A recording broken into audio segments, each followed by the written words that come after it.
So, I start speaking so that people come in, and we are speeding up for the last contribution of the last session of the conference, in which we will try to bind together three countries, Israel, Germany, and Russia, and we may have a reflection on why we are looking on these three countries and what are the similarities and what are the differences. I'm very happy to present to you Mr. Funke, Professor Funke, who's Professor Emeritus at Freie University Berlin, one of the most prestigious places in Berlin to do political science. He is born in Poland. He studied political science and sociology and philosophy at the Freie Universität Berlin, did his habilitation, and basically had a huge life of research agenda, basically focusing on populism, on right-wing parties, on party systems, on Judaism, on Holocaust, on German society, and how it was dealing with basically the anti-Semitic questions. So today he is focused pretty much on right-wing populism in Germany. Where does it come from? That's his next book, which will be out, I think, in a month to come. Because we are again dealing with populism and right-wing populism in Germany, which we thought is all over, and we spend a lot of money, and we invented things like Bundeszentrale für politische Bildung to always educate the German pupils that things that happened once would never happen again, but still. We are again confronted with this. So I'm very happy to give the floor to Professor Hajo Funke, who will talk about new challenges of constitutional democracy in Germany. The floor is yours. Thank you very much. Thank you for being here. I just do a small and even smaller, because of time restraints, case study, a vignette, if you may say so, on that right-wing populist movement that is underway in Germany and will be fueled by the results of the Austrian presidency election. The influx of refugees from the countries of the Near and Middle East have triggered a crisis that has so far not ended, not only in the European Union, but also in Germany. Dealing with the refugees has created a deep conflict within the grand coalition of the German Christian and Social Democratic parties, as well as electing a right-wing populist, even radical, right-wing radical party, the Alternative für Deutschland, the Alternative for Germany, the AfD, into various parliaments of the federal states. According to polls, the AfD would currently receive 13% of the vote in the federal election and 20% of the vote in the East German states because of their somehow not fulfilled democratic integration. In Saxony-Anhalt, the AfD received 24% in the March election, so a fourth of the population. And maybe in the next election we will have even more serious results. And it's up to now, I would guess we have then this new right-wing radical party, AfD, in the next Bundestag, in the next year. In the following, I will just talk in this 20 minutes or so I have about this growing radical right-wing extremism. I will refer that to the estrangements from democracy we encounter in surveys, and I will finally say some consequences for democracy and the state of the rule of law. Since the beginning of the right-wing populist movement of the Patriots against the Islamization of the Occident, auf Deutsch und German, Patrioten gegen die Islamisierung des Abendlandes, the so-called Pegida. In October 2014, the number of violent attacks against refugees in their accommodations doubled within 3 months. And compared to the situation of 2014 to 2015, it again doubled. So we have a wave of violent attacks against refugees and refugees' homes. Around 1,000 criminal acts in the year 2015. Of them, 100 arson attacks against asylum seekers' homes. And this is what is different to Austria.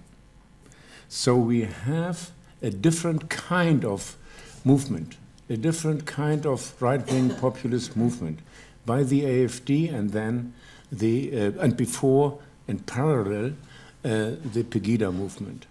It's combined with violence. And that is due to a situation 25 years before, when in East Germany started a wave of violent attacks that spread within months to West Germany, but has a core in East Germany, and it's not an East result, but it's an East-West result of the politics of that time.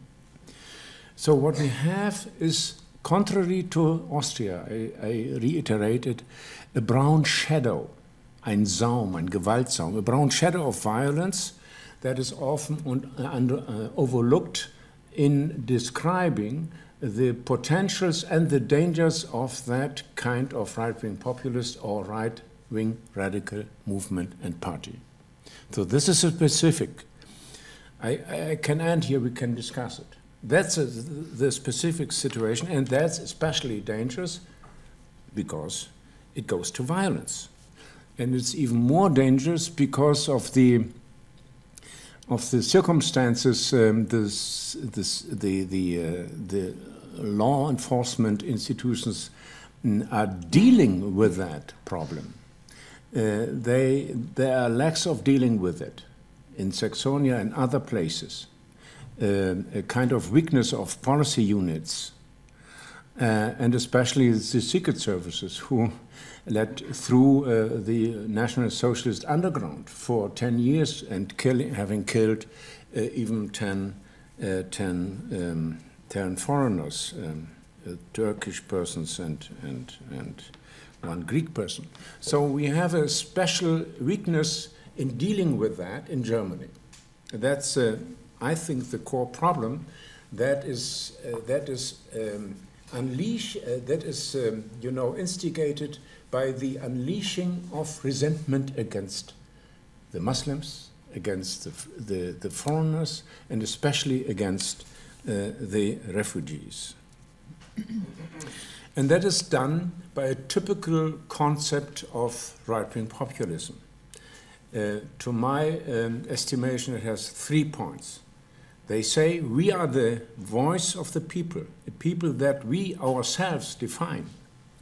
Second, we lead the people and solve their problems. We are the representatives. We are the Führer, so to speak, as Haider did as one of the core examples in the right-wing populist traditions in the last 20, 30 or more years. And thirdly, we achieve our goals through projective aggressiveness, either against the project of Europe as a whole, or against those who we define as a right-wing populist movement as enemies. In other words, not belonging to our society, those whom we devaluate and even want to expel from the country. In the case of Pegida, the forerunner, so to speak, of the AfD later on, there manifests itself overt racism. See the chief of that grouping, Lutz Bachmann, but also others, who went to the basic form of racism. Refugees, whether they come from North Africa or the Middle East, were likened to animals and scum. In German, Viehzeug und Dreckspack. He was sentenced by that, but he is still the leader. And the interesting thing, Alexander Gauland, for example, who is one of the main leaders of the AfD, the Alternative for Germany, stated again and again, since end of 2014, this Pegida, this racist-led grouping, is our natural ally, unser natürlicher Verbündeter. So we have a special mix, a Mischszene of typical right-wing populists and more radical elements who goes to violence.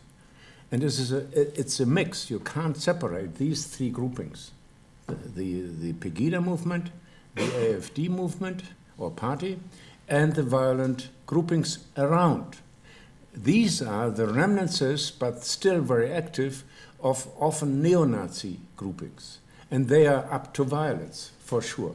This is true since 1990. So now the second point I want to make is that the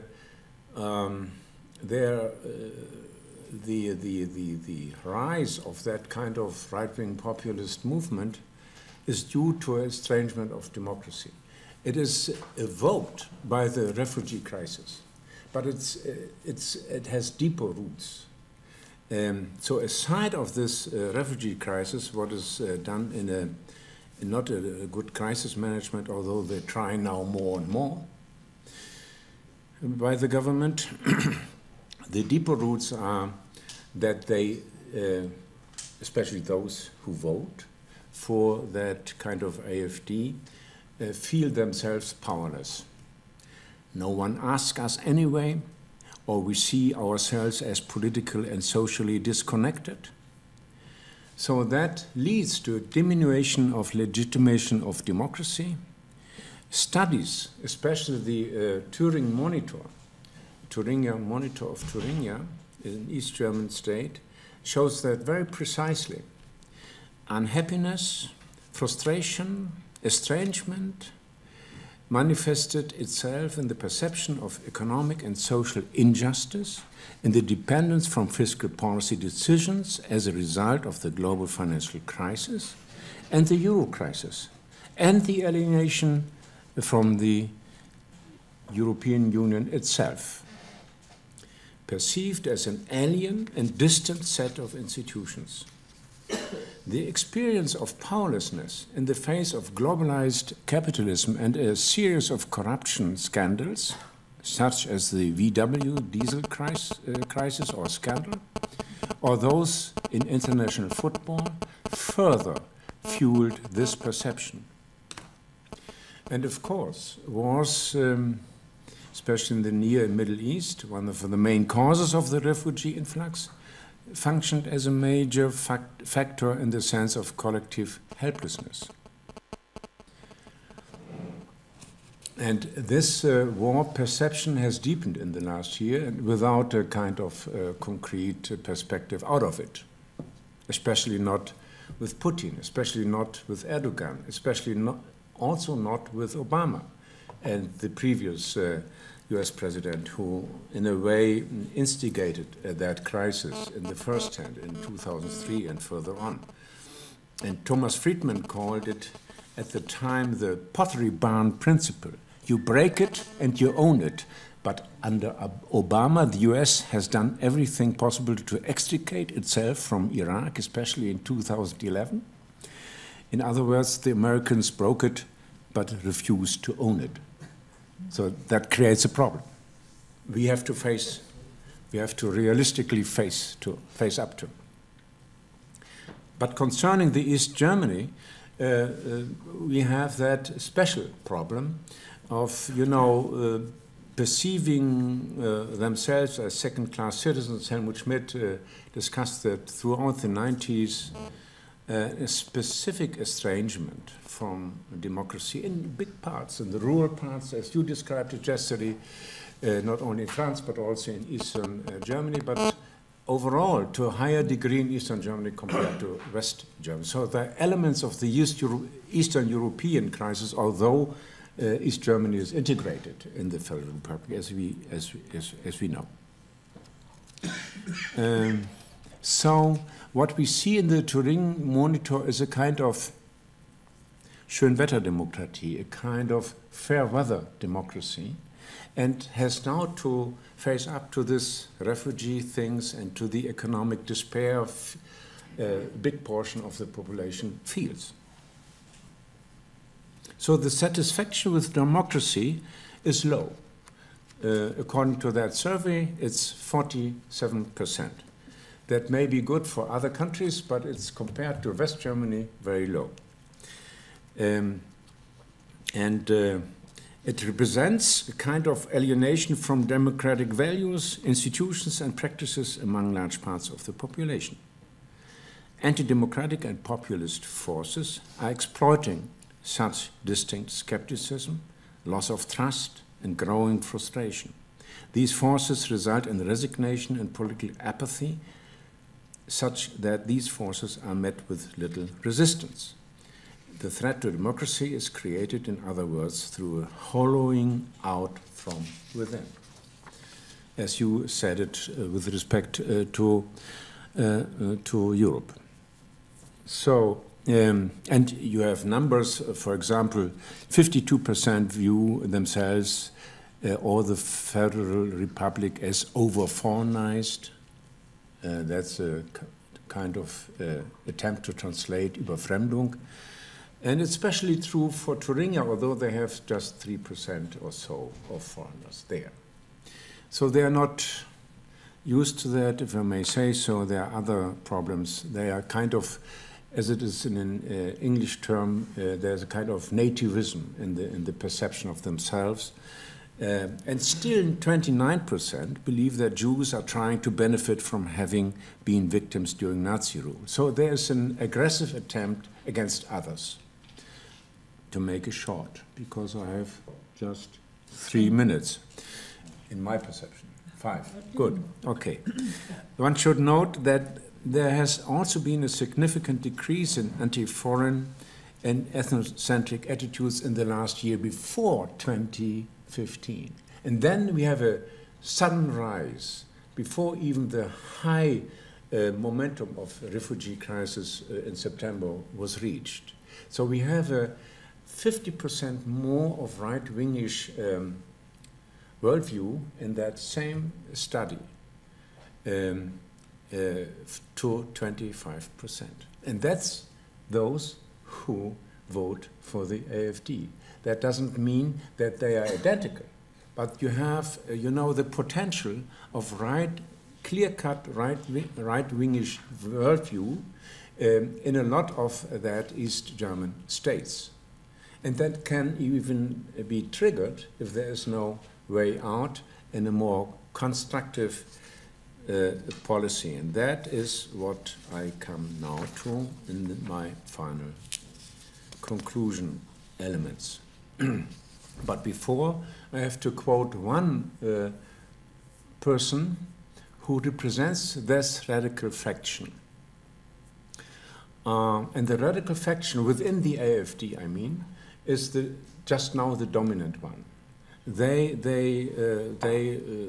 dominate the discourse aside of the President Petri and others by doing their things against Islam during the party convention in a very harsh and decisive way to create an enemy in all forms. There's no differentiation with respect to Islam and Muslims and so forth. So it's a very rigid conception. And one of the proponents of that perception of the radical faction within the AfD is Björn Höcke. He is, again, out of Thuringia, and he's a folkish nationalist agitator. And I just want to quote 2 sentences of him during his, again and again, presented speeches before 5,000 in Erfurt, or now less so, but it's not a sign of that this kind of rhetoric is contained. And he stands for folkish German nationalist, Deutschnationale, restructuring of society and polity in the tradition of the conservative revolutionary of the Weimar Republic and the extremist New Right. They have reactivated anti-democratic traditions going back to Heidegger, Ernst Jünger, Oswald Spengler, and the New Nationalist. And they quote Dugin. And so it's a kind of populist nationalism, a kind of authoritarian nationalism, as it coined also by the Minister of Justice, Deutschnational, racist, and against the system. So I quote Höcke, "We must no longer leave the field to a political caste that is eaten up by self-hatred and that does not know the ecological means racist basic laws." He has a kind of describing his racism by popular ecologism. So he speaks of a 70 years neurotization of the German people. Höcke declares the German post-war history, in other words, in this case, the liberal democratic turn from National Socialism to a constitutional liberal democratic political culture, and that amounts to a 70 years process of turning the German people into a collective nation of neurotics. So what he calls neurotization of the German people is a topic well known from the extreme New Right, even the neo-Nazis, neo-National Socialists. So he is up to a folkish state. And he said, for example, "I'm thoroughly convinced that we as a country are going through a deep valley. We must become ourselves again. We must become ourselves again. We overcome the neurotic phase in which we have lived through world history for 70 years. That's very clear where he's up to. He describes Germany in a demise and asks for themselves, as the AfD, for salvation. I think it's clear enough what that means. So, and he is a radical proponent, very active, very influential in this AfD. So it's not a normal right-wing populist party, like as the Hofer, Strache, Haider party in Austria. There's a specific difference within the party and unleashing resentments that were used by the neo-Nazi thugs. So that's a specific in Germany, and this is the danger for democracy and the values of democracy. So there are three things, at least, to be done, to my estimation. That is, first, the offensive defense of the rule of law and the core value of the dignity of the human being, as it's stated in the Menschenwürde-Katalog of the Basic Law. By an active civil society, we have very active societal approaches to that issue, in East and West, by the way, but not all in the East German countries, not all in the West German countries. And we had to mobilize true Democrats in the parties, especially the Social Democrats, but also the Christian Democrats, fighting racist hate crimes all over the places, in the police units, as well as in schools or policy units. We have to have a fair treatment of both the neighbors and the refugees, as is done very well in that cases and in that communal policies in which they are up to do that. So they can do if the mayor and others are for it. And the Bavarian example is already mentioned. Second, the deep injury, disappointment, and the feeling of social inequality that feeds this movement must be taken more seriously. Answers in form of a social and economic offensive of the Democrats against austerity and neoliberal politics, especially by the Social Democrats, by the Greens, by the Christian Democrats. So far they are willing to do this. And this is true for Germany, and this is true for Europe, as you described it very aptly. So the third one is the question of credibility of the elites. Against this background, it is important that policymakers answer the problems on the ground where the citizens actually live, as well as address their fears. Not the rage of fears, not the racist uproar of that fears, but the fears itself. The credibility of the elites, the democratically elected representatives, and therefore democracy itself, is on the line.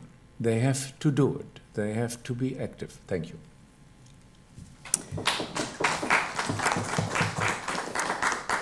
Thank you very much. And to underscore what Mr. Funke just has said, perhaps in terms of sociology, it's interesting that the guy he was mentioning, Björn Höcke, is a German teacher, so we may wonder sort of what we produce as teachers in our country.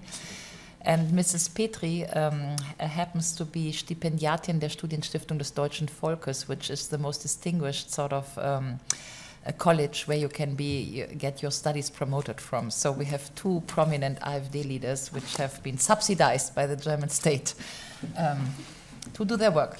I close the footnotes here. I take your question. 1, 2, 3. 1, 2, 3.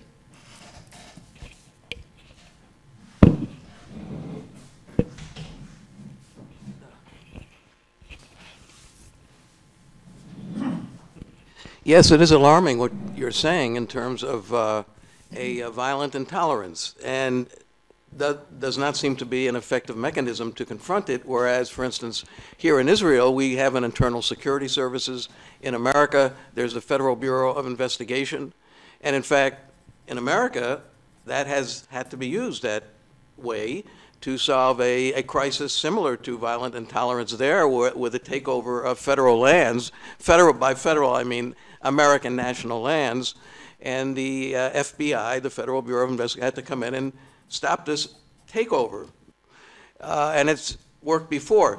My question is related to that concern in terms of German democracy and a mechanism on a more routine basis, day to day, such as in America where we have impeachment. Impeachment is a process in America, meaning bringing charges against anyone who's in public office, no matter what their political persuasion, bring them up for charges, even take them to trial, and remove them from office. And we had that done. Some of you may know of former President Bill Clinton. In the end, he was brought up on charges, impeachment, but he was rebuked by the Congress. He didn't go to trial. And decades before, there was an impeachment of another president, former President Richard Nixon. He actually was going to trial, but he resigned. So he was out of office. So my question then, coming to Germany, is there a routine, is there a part of the Constitution in Germany, a way to remove someone who is violently intolerant, unbefitting of public office, as, let's say, the German polity foresees what is fitness for public office, and bring them up on charges, maybe bring them to trial, and remove them from office? Is there a means in German democracy? That's my question.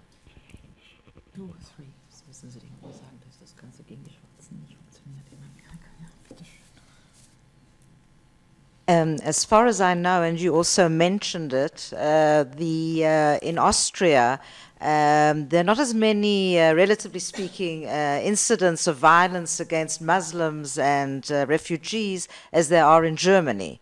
And yet in Austria, we have a very far right-wing president has been voted in by more than half the population.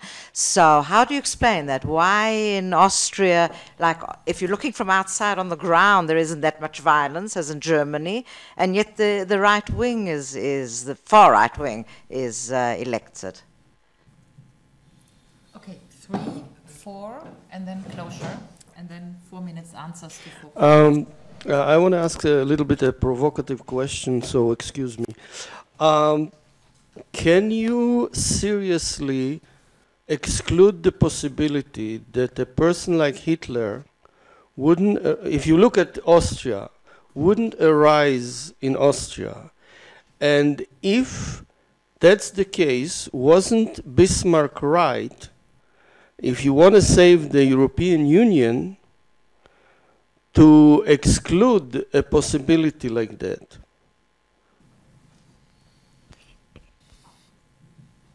Question, the last question is yours. Was ist Wir brauchen Bismarck, die Europäische Union zu retten. Was? Wir brauchen Bismarck, die Europäische Union zu retten. Ach so. Yes, I think as I have a German wife and I've very often been in Berlin in particular, I think one thing that has been overlooked in Germany is that although Germany has been extremely successful in integrating Turks into the mainstream, it has largely failed to integrate people from other Middle Eastern countries. And as an example of this, I don't know if you do know the book of Arieh Shalikar. Arieh Shalikar is a major in the Israeli army, and now he's in the spokesman's office of the Israeli army, where he deals with Europe. His parents were Iranian Jews who immigrated to Berlin, and he was born when they were living in Steglitz. And he grew up there, and everything was very fine. I mean, he had friendly relations with all his neighbors, until his parents decided to move to Kreuzberg, because it seemed to offer a better place for their family business. And there he found a completely different reality. He found that, for instance, he was sitting in school and his best friend was a Muslim Arab. And one day this best friend said, "So we have to kill all the Jews." At this point, this is the first time that Arieh even realized, so to speak, he was a Jew, because he totally assimilated family and so on. And then, of course, he became, in the whole area of Kreuzberg, as a well-marked man. And the only way in which he saved himself was he had a friend, he found another friend in one of the gangs in Kreuzberg, because as he explains in his book, the whole of Kreuzberg is dominated by street gangs who are involved in petty crime of one kind or another. And this enabled him to survive, you know, by belonging to another criminal group, so to speak. And somehow he managed to finish school, even serve in the Bundeswehr, but he decided to come to Israel. The book, I think, shows how with immigrants, the relatively small numbers of immigrants who have come from other Middle East countries have not been successfully integrated in Germany. And so, with the very large numbers that have now arrived, the question is, you know, if Germany hasn't succeeded to integrate small numbers, how is it going to integrate much larger numbers? The book, in any case, it's in German, by the way. It's very well worth reading. I will read it. I can't answer the conditions of what he described, but generally spoken, the integration is to a degree succeeding without and with problems, of course. In Kreuzberg, in Neukölln, in other parts of the city, Iranians are well integrated to a high degree. The Jews who came from Tel Aviv also, and to a degree also the Turkish people, to an amount that I'm surprised of, although we have that battles.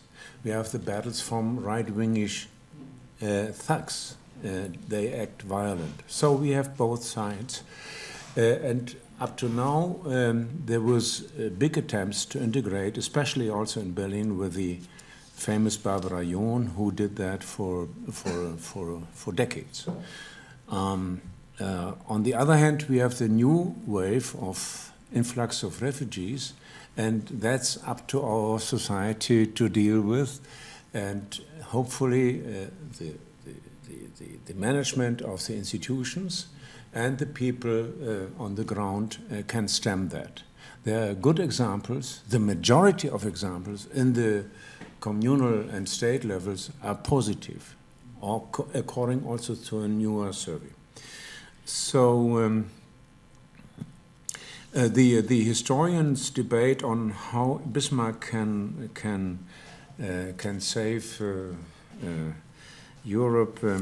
I put to the historians in the later debate that we are not in the situation, at least, that we are in a pre-Hitlerian sense, although we discuss more than before comparisons, but they are often overdone with the Weimar Republic and the crisis elements.